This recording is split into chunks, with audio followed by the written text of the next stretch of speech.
Good afternoon. Welcome to another edition of the Madison View. My name is Ralph Scott. I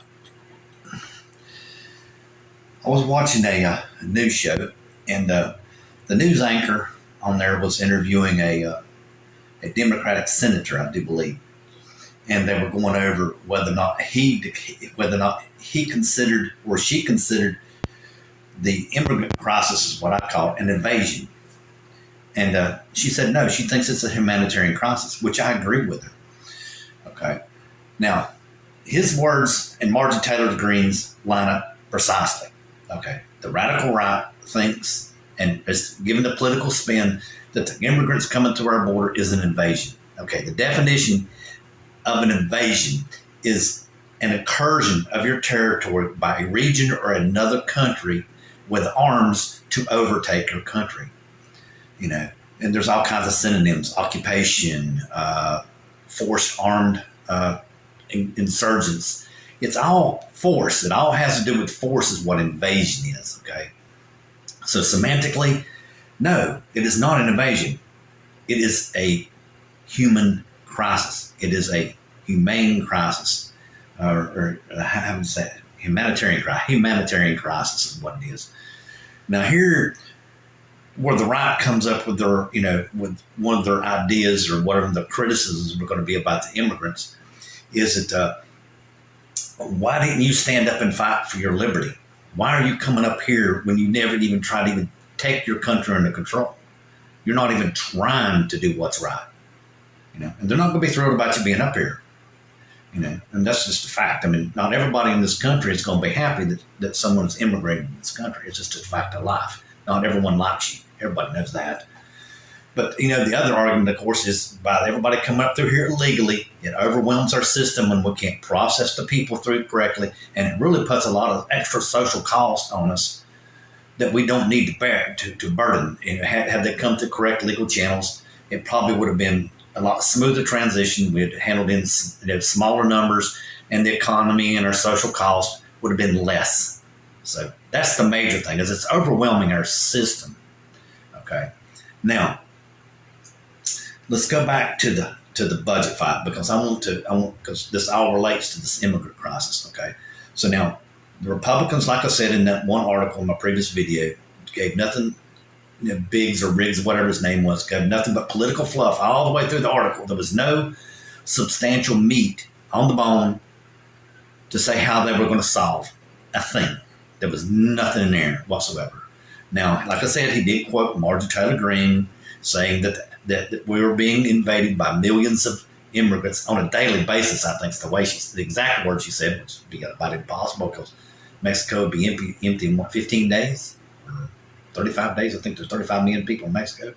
So, they're not that bad. It's not good. It's a humanitarian crisis, of course. But anyway, so that's the reason why she did not want to fund the DOD.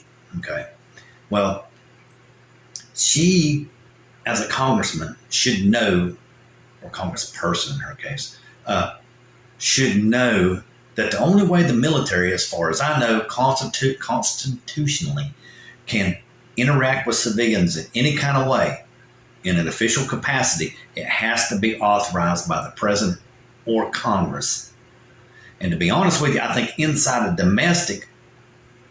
our borders of the United States, it has to be Congress that authorizes the military to take any kind of domestic action. I don't think the president can even do it, to be honest with you. But anyway, taking Marjorie Taylor Greene's idea out to fruition, it's not going to save you money, okay? That's what they're trying to play off, is they're trying to save you money. That's what this whole entire budget battle and shutting the government down for and all this stuff. Well, the number one idea they want to do out of this whole entire thing is basically start a border command. Is basically what they want to do. And a border command, as far as I know, would be at least 90,000 people or army or whatever personnel would be sent to the border.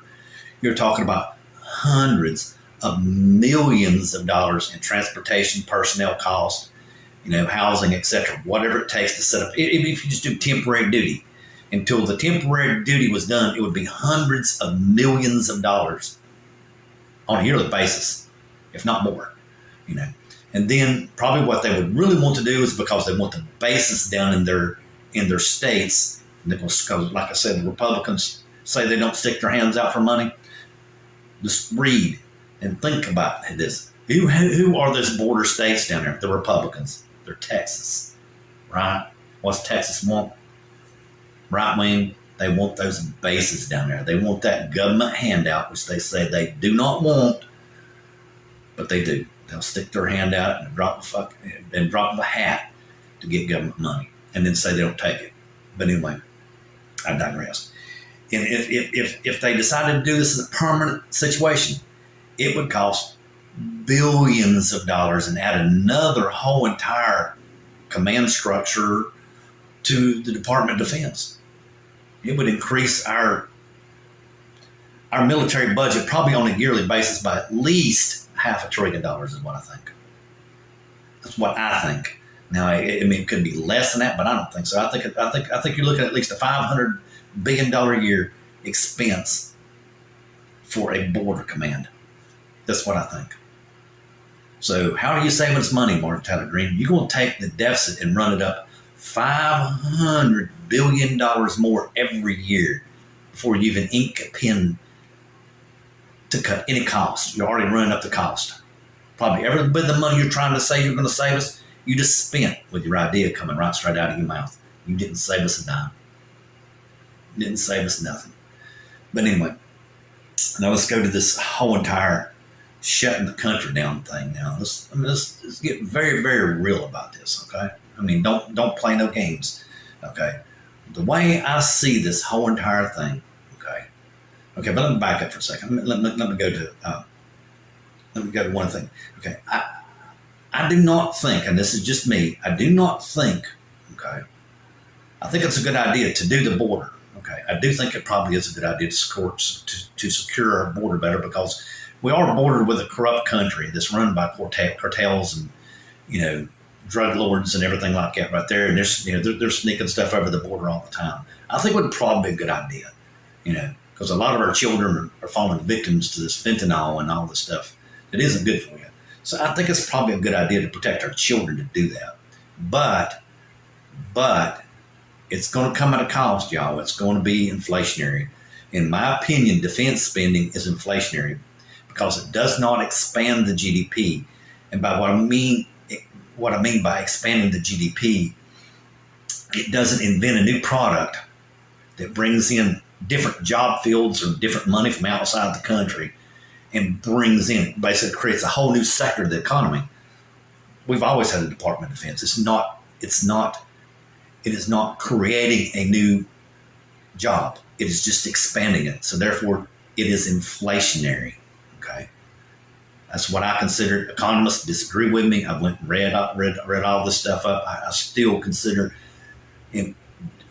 military spending to be inflationary, and I do not consider domestic spending to be inflationary. Okay, but although economists disagree with me on that one, they think that domestic spending is inflationary. Where I disagree. By having the right amount of domestic spending, you can get everybody funded up good enough and they can go out and invent a new product, which would create a whole new job category, which increases GDP. It doesn't inflate GDP, it increases GDP. Basically, my definition of inflation is if you expand your expenses but do not increase your GDP, it's inflationary. If you expand your expenses but you increase your GDP, it's non-inflationary. So, I mean, I'm not a big-time Nobel Prize winning economics, or anything like that, but that's my opinion of the whole entire situation. It's inflationary. It's going to affect us.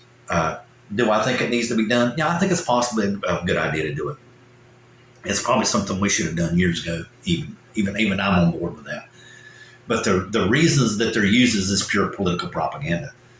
I just think it's a good idea for fentanyl, if nothing else, to protect ourselves from the corrupt country that's below us, which is what we're doing. We're protecting ourselves from the corrupt country. But anyway, now let's go deeper into this shutdown thing. Okay, now the one guy was saying who disagreed with me on the humanitarian crisis he considered an invasion. He's a news anchor. said that, that basically Congress is still going to get paid if they shut down the government. They're still getting paid. They don't care. They're still getting paid. And like he said, if they go shut down the government, you got all these bills they got to pass. They're trying to impeach Biden and all this stuff. Well, none of the people that they need to get the information from or to make any of this happen are going to be employed. They're going to be on furlough because they're not getting paid because they shut down the government. And, it's just kind of like shooting yourself in the foot. It's kind of like running around in circles. Like you'd be like a dog chasing its tail. You don't get nowhere. You might be having fun, but you ain't getting nowhere. And then you go deeper into this, right? I learned one thing, which in my opinion, if the Republicans were truly governing this country, okay, this is where I get to where politics nowadays in America has lost its I won't say ability, but its perception of what survival is. Okay, now here we go. Now the way I understand it, if they do not fund the government, the Department of Agriculture runs out of money on September the 30th in its first phase. Okay, and that's all WIC is done, stopped immediately. And the way I understand it, from what I'm reading and I'm hearing on the news and everything, WIC mainly is for baby formula. So these right-wing Republicans who are so fanatical about abortion, saving fetuses, well, if you don't give babies the formula, they're going to die. You're going to kill babies, the way I understand it. I mean, I don't, I'm not a big-time statistician. I don't know all the formulas and everything, but from what it looks to me like, you're going to kill babies. You stop WIC. Okay. Hypocrite, basically. You're a hypocrite. Okay. And then the way I understand it, if you do not fund the government by December the 30th or somewhere in December 15th, December 30th, the whole entire Department of Agriculture runs out of money, which protects our food stabilization process because it keeps the farmers from losing money. And the storage, what they do is they buy up the bulk grain. It's going to take our whole entire food chain and supply and just throw it into total chaos. And that's survival, brother. That's what you do to survive. If you hurt America's survival and you even consider putting it on the table, you are not governing this country. And everybody's right when they say you can't govern. Oh, they totally right because you aren't. Good night.